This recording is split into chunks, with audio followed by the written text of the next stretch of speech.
Last class हम लोग पूरा थ्योरी लिख लिए थे, आज से क्वेश्चन स्टार्ट कर रहे हैं। ठीक है, पहले लिखो स्ट्रेट लाइन मेथड, हेडिंग को straight line method.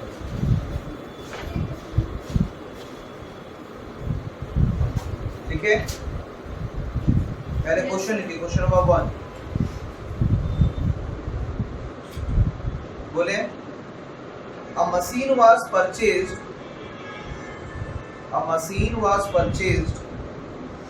for rupees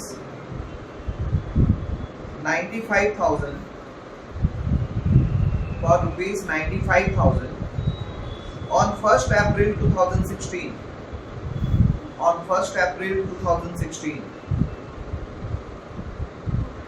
and rupees 5,000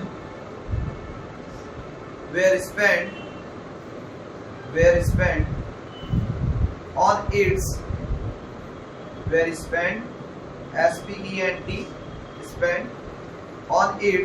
erection and installation.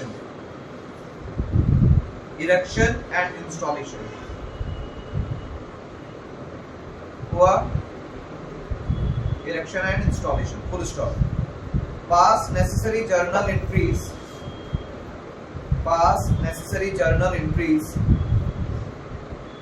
and prepare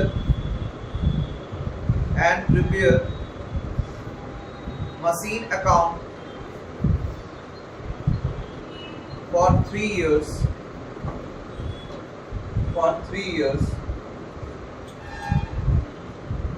charging depreciation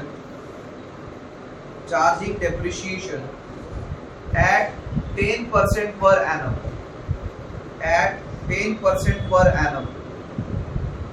on fixed installment method.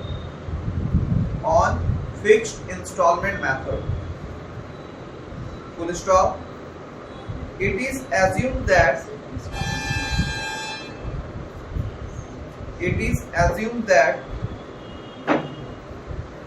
there will be no scrap value of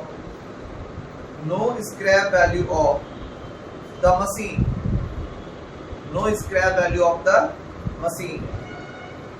Full stop. Accounting year ends on 31st March. Full stop.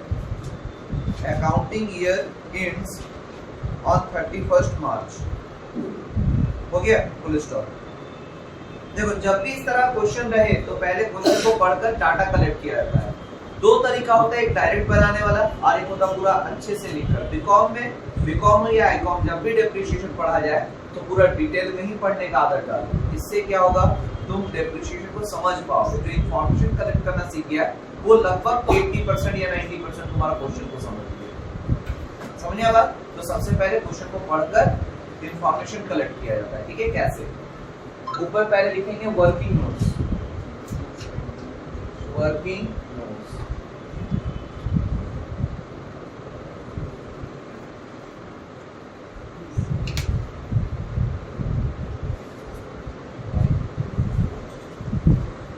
एक तरफ लिखेंगे machine purchase और एक तरफ लिखेंगे machine sales. अब question को अगर तुम पढ़ोगे तो एक ही मशीन खरीदा गया है तो हम लोग फिर भी नंबरिंग करके रखेंगे M1 M2 ऐसे। अगर एक से ज्यादा हो तो M1 M2 M3 M4 जितना रहेगा उतना नाम लिखेंगे। अगर एक ही है तो M1 लिखने से सही रहता है। ठीक है, नंबरिंग करके रखने से अच्छा लगता है। तो कब खरीदा गया? 1 अप्रैल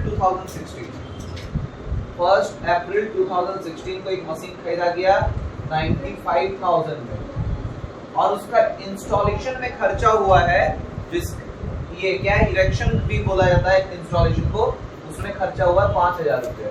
तो टोटल ये मशीन कितने का हो गया? 1 लाख का। और इसका सेल को लेके कुछ नहीं बोला गया तो सेल की तरफ क्रॉस कर देंगे। क्लियर हुआ? पहला डाटा क्लियर हुआ। देखो, इसको पढ़कर ही समझ में आ रहा है कि 1 अप्रैल 2016 को हम एक मशीन खरीदे 95,000 में, उसका इंस्टॉलेशन में खर्चा हुआ 5,000, तो टोटल मशीन हो गया है 1 लाख का। यहाँ तक कोई दिक्कत? फिर हम लोग नीचे लिखेंगे रेट कितना है? @ 10% पर एनम, मतलब प्रति वर्ष 10% करके डेप्रिसिएशन चार्ज होगा। फिर लिखेंगे मेथड, मेथड कौन सा है, फिक्स्ड इंस्टॉलमेंट मेथड, इसको स्ट्रेट लाइन मेथड भी कहते हैं, तो फिक्स्ड इंस्टॉलमेंट मेथड FIM। फिर है तुम्हारा लिखते हैं अकाउंट क्लोज, क्या लिखते हैं, अकाउंट क्लोज। तो अकाउंट क्लोज कब हो रहा है, तो क्वेश्चन में लिखा है अकाउंटिंग ईयर एंड 31 मार्च, मतलब यहाँ पे लिखेंगे 31 मार्च एवरी ईयर, एवरी ईयर। अब फिर साथ में इसके साथ ही लिखेंगे अप टू कब तक, तो हम लोग जानते हैं अगर अप्रैल से स्टार्ट होता है, अप्रैल टू मार्च, 16 से 17, 17 से 18, 18 से 19, 3 साल बोला है क्वेश्चन में, तो ये अप टू कहां तक, 2019 तक। समझ में आया मेरा बात, अप टू 2019, क्लियर, यहां तक पहले लिखिए।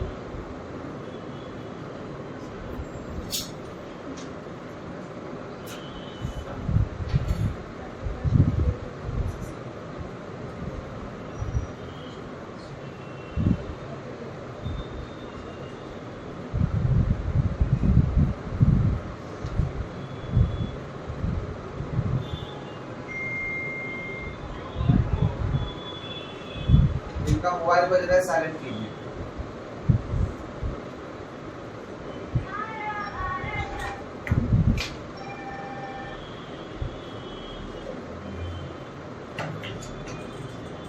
क्लासरूम में जितना साइलेंट रखोगे उतना तुम लोग के लिए अच्छा है, ठीक है, तब ज्यादा अच्छा समझ पाओगे। मोबाइल ही तुम लोग को बर्बाद किया है। तो देखो अब हम लोग इसके नीचे ये जब लिख लेते हैं उसके नीचे कैलकुलेशन करते हैं, तो लिखो calculation of depreciation, calculation of depreciation by fixed instalment method, by fixed instalment method. पहला कॉस्ट प्राइस कितना है, नीचे लिखना, ठीक है, बगल में नहीं लिखना, नीचे लिखना।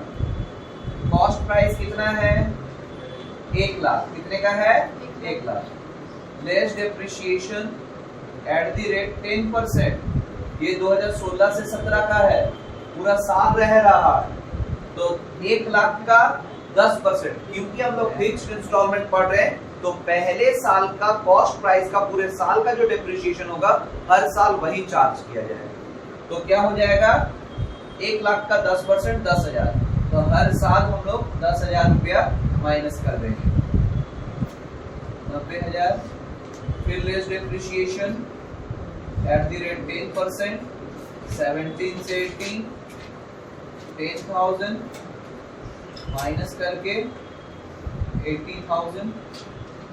फिर less depreciation at the rate 10%, 18 से 19, 10,000 माइनस करके 70,000। ये हो गया नेट वैल्यू, इसको कहते हैं नेट वैल्यू, कितना, 70,000। चलिए बनाइए यहाँ तक।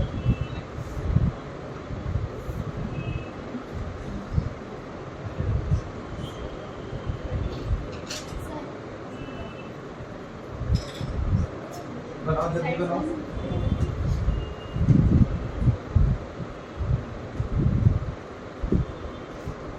बात करने आया ना, चलो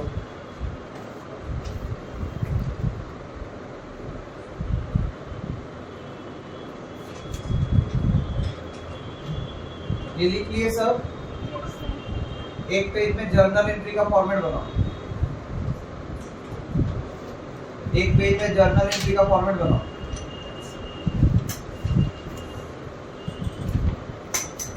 बनाओ फॉर्मेट, जाओ बना लेगा। तो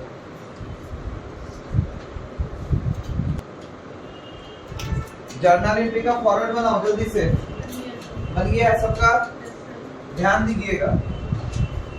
देखो एक मशीन को ना बार बार नहीं परचेज किया जाता है, एक ही बार परचेज होता है, एक ही बार इंस्टॉलेशन हो रहा है, उसके बाद हर साल सिर्फ चार्ज होता है डेप्रिसिएशन, ठीक है। तो हम लोग सबसे पहले जर्नल एंट्री में डेट का कॉलम में लिखो 2016,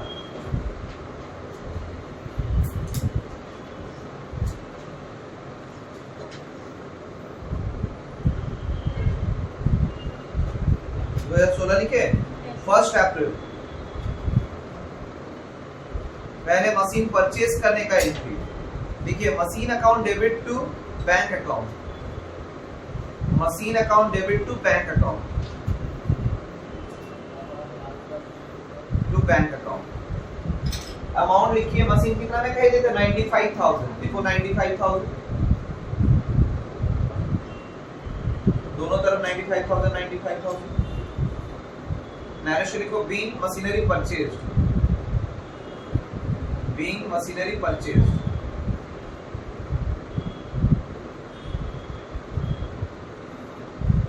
हो गया। फिर उसी तारीख को इंस्टॉलेशन भी हुआ था 5,000 का, तो इंस्टॉलेशन का भी एंट्री सेम होता है। देखो 1 April machinery account debit to bank account, machinery account debit to bank account,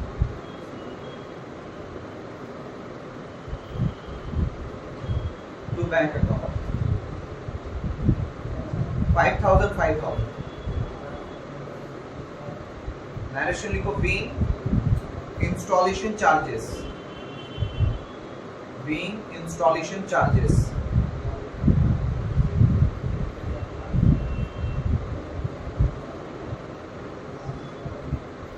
हुआ। नेक्स्ट, अब हो गया मशीन खरीदा गया, इंस्टॉलेशन भी हो गया। अब हर साल हम लोग डेप्रिसिएशन चार्ज करेंगे, और डेप्रिसिएशन हमेशा साल के अंत में किया जाता है। मतलब 16 से 17, तो 17 का मार्च में होगा, फिर 18 का मार्च में होगा, फिर 19 का मार्च में होगा। और डेप्रिसिएशन का एंट्री में हमेशा हर बार 2 एंट्री होगा, एक बार डेप्रिसिएशन चार्ज करेंगे, फिर पीएल में ट्रांसफर करेंगे। तो पहले चार्ज करने के लिए लिखो 2017 31 March, 2017 31 March. Depreciation account debit to machinery account, depreciation account debit to machinery account. First year का डेप्रिसिएशन कितना है 10,000, तो लिखो 10,000 10,000 10,000 10,000। नरेशन लिखो being depreciation charge, being depreciation charge.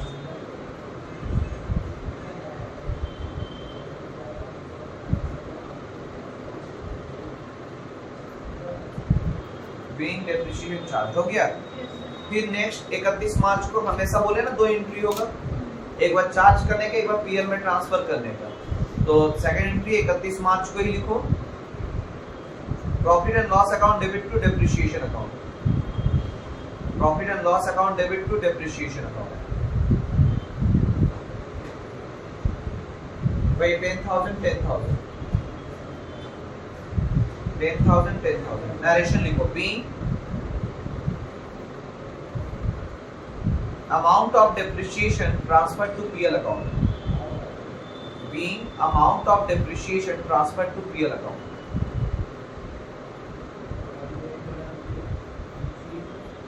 हो गया। मतलब फर्स्ट ईयर का परचेज कंप्लीट हुआ, इंस्टॉलेशन चार्जेस कंप्लीट हुआ, डेप्रिसिएशन का एंट्री कंप्लीट हो गया।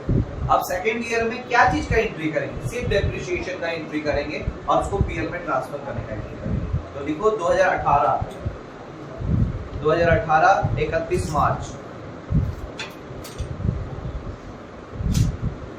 2018 31 मार्च। ठीक है। पहला डेप्रिसिएशन चार्ज करने का entry, depreciation account debit to machinery account, depreciation account debit to machinery account 10,000 10,000 10,000 10,000। Narration being depreciation charged, being depreciation charged।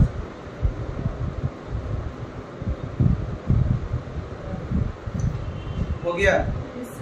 अब नेक्स्ट पीएल में ट्रांसफर करने का 31 मार्च 31 मार्च।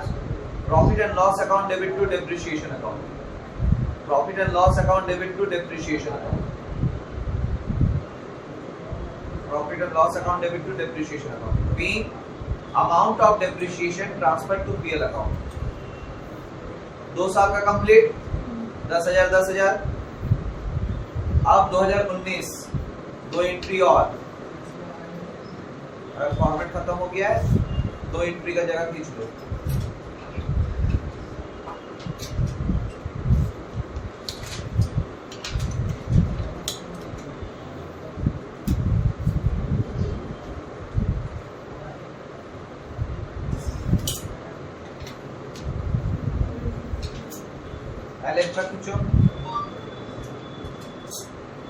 लिखो 2019 31 मार्च 2019 31 मार्च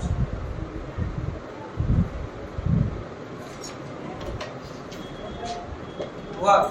पहला एंट्री डेप्रिशिएट चार्ज करने का, depreciation account debit to machinery account, depreciation account debit to machinery account, amount 10,000 Nation being depreciation charge, being depreciation charge,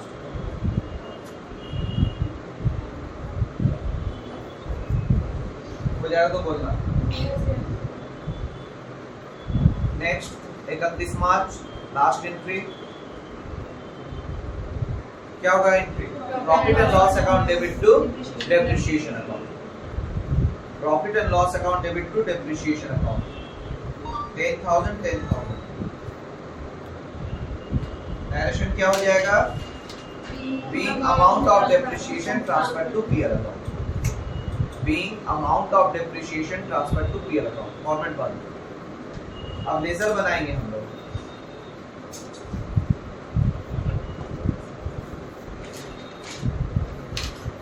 देखो इस क्वेश्चन में डेप्रिशिएशन का लेजर बनाने नहीं बोला है, लेकिन फिर भी हम बना देंगे, पूरा फुल क्वेश्चन हो जाएगा।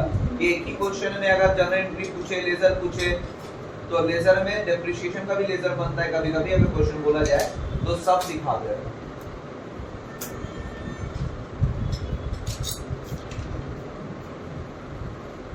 पहले देखो मशीनरी अकाउंट 3 साल है ना, तो फॉर्मेट बनाना 16 लाइन में।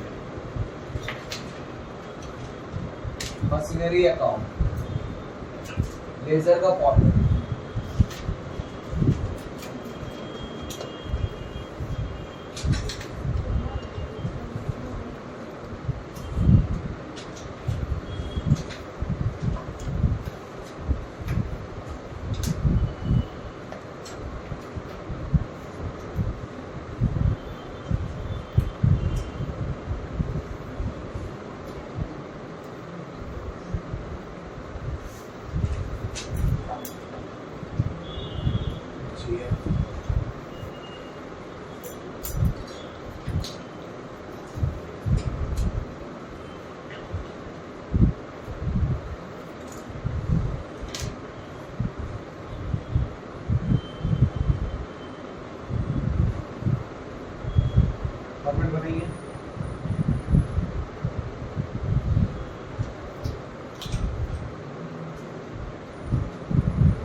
ध्यान दें। सबसे पहले इधर लिखेंगे 2016 1 अप्रैल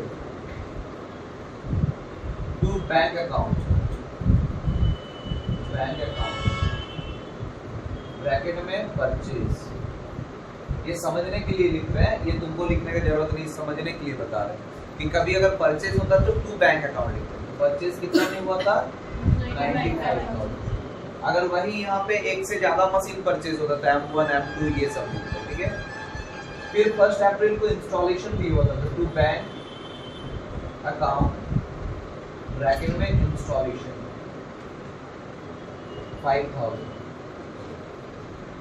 डेप्रिसिएशन चार्ज जब होता है हमेशा बाय साइड होता है, तो 2017 में चार्ज हो रहा है 16 से 17, तो 31 March by depreciation account bracket में M1 लिख सकते हैं।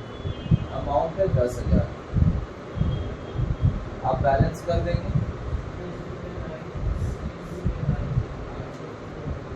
यहाँ हमेशा 31 March by balance CD M1 पर 1 लाख 1 लाख में से 10,000 जाएगा तो 90,000 बचेगा। तो पहला साल का complete.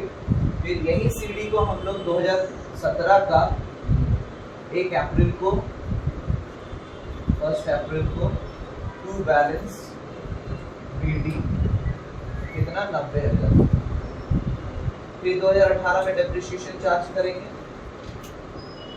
31 March by depreciation account M1 का ही चल रहा है अभी। सेकेंड ईयर भी डेप्रिसिएशन 80,000 था बाय बैलेंस CD M1 का 80,000 हो जाएगा। 90 से 10 चला जाएगा 80,000 ना, तो दोनों तरफ का टोटल होगा 90,000।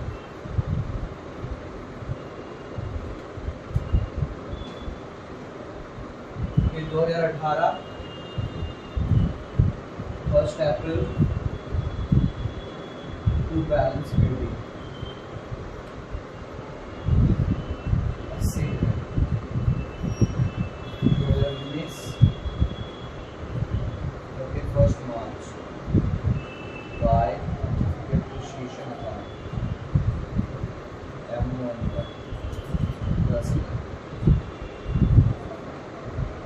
By balance CD।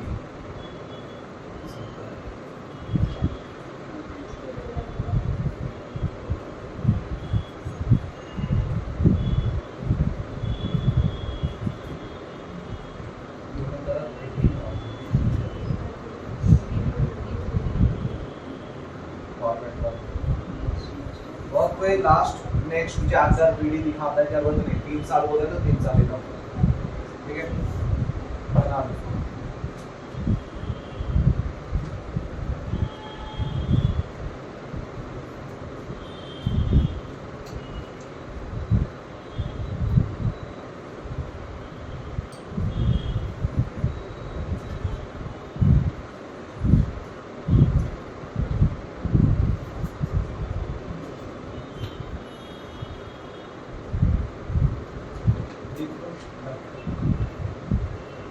सेम एक फॉर्मेट 7 लाइन में बनाओ, डेप्रिसिएशन अकाउंट का लेकर।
फॉर्मेट बनाओ 7 लाइन में लगभग डेप्रिसिएशन अकाउंट का।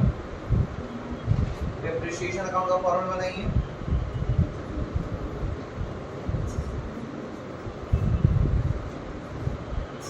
इसको मिटा देना।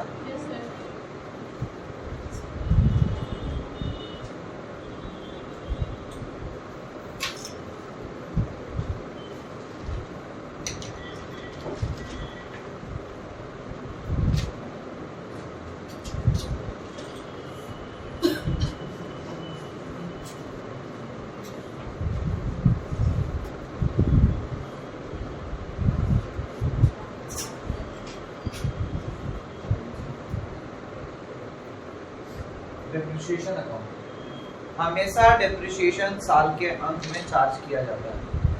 तो 2017 इधर भी 2017 इधर भी। तारीख साल के अंत वाला 31 मार्च इधर भी 31 मार्च इधर भी। क्या लिखेंगे? टू मशीनरी अकाउंट और by profit and loss account. 10,000 देखो, या तो हम लोग इसको डबल लाइन से ऐसे भी बंद कर सकते हैं। अगर ऐसे बंद करते हैं तो ऊपर लाइन नहीं खींचते हैं, याद रहेगा। या फिर सबसे बेहतर क्या होगा कि एक बार थोड़ा सा मेहनत होगा, ऐसे डब्बा बना लेना दोनों तरफ और 10,000 को फिर से लिख देना पड़ेगा। कोई दिक्कत है? दोनों ही कर सकते हो, जो तुम लोग को सुटेबल लगे तुम वो करो, ठीक है।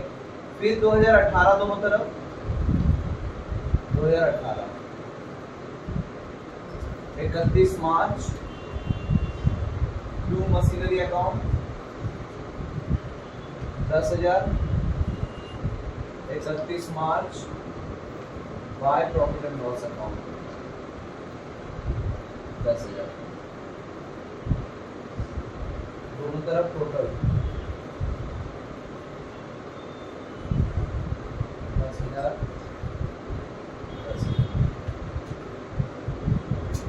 2019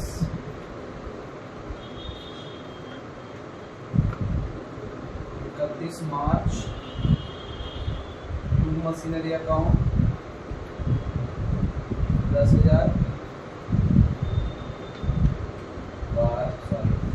31 March by profit and loss account 10,000।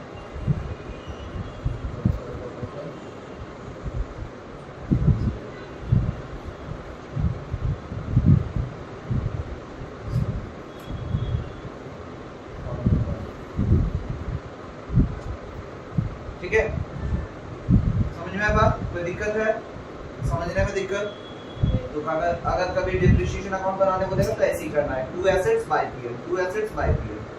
कोई दिक्कत है समझने में? तकलीफ किसी को?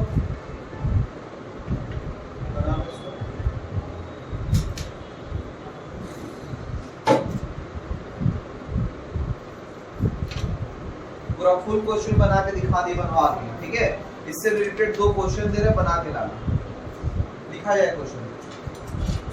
ये कंप्लीट हुआ सबका? यस। क्वेश्चन लिखिए, होमवर्क के लिए 2 क्वेश्चन। सेकंड नंबर लिखो, Agarwal brothers, question number 2, Agarwal brothers acquired a machine on 1st July 2017 comma at a cost of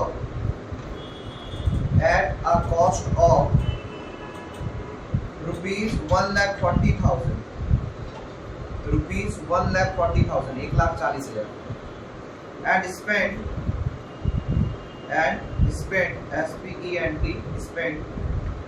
rupees 10,000 on its installations, full stop. The firm writes off depreciation depreciation at the rate 10% of the original cost every year. Full stop. The books are closed on 31st December every year. Full stop. So the machinery account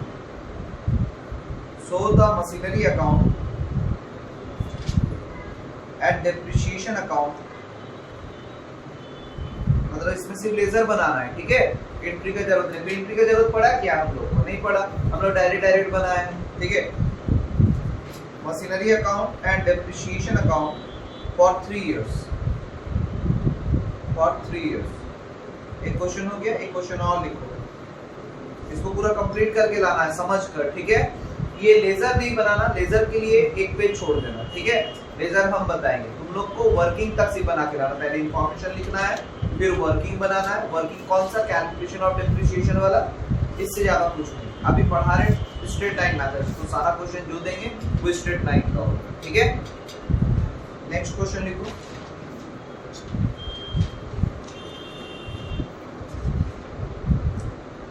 On 1st April 2016, question number 3. On 1st April 2016, a machine was purchased for rupees 50,000. Full stop. Rate of depreciation is 10% per annum. 10% per annum. Pass journal entries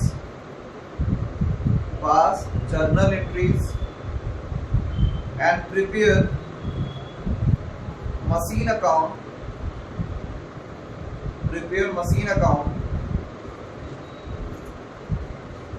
for 3 years when depreciation is charged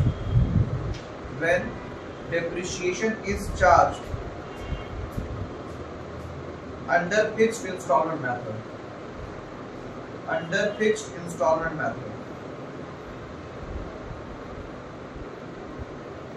ठीक है। अभी तो normal question दिए, सिर्फ एक ही machine purchase करने वाला question सब दिए। दोनों क्वेश्चन को पूरा कंप्लीट करके लाइएगा, ठीक है। अगर नहीं बनता है नेक्स्ट क्लास हम बताएंगे, तो उसमें मैच कर लेना कि हाँ कहाँ तक क्या बना है, कैसा बना है, ठीक है। इतना ही आज के लिए।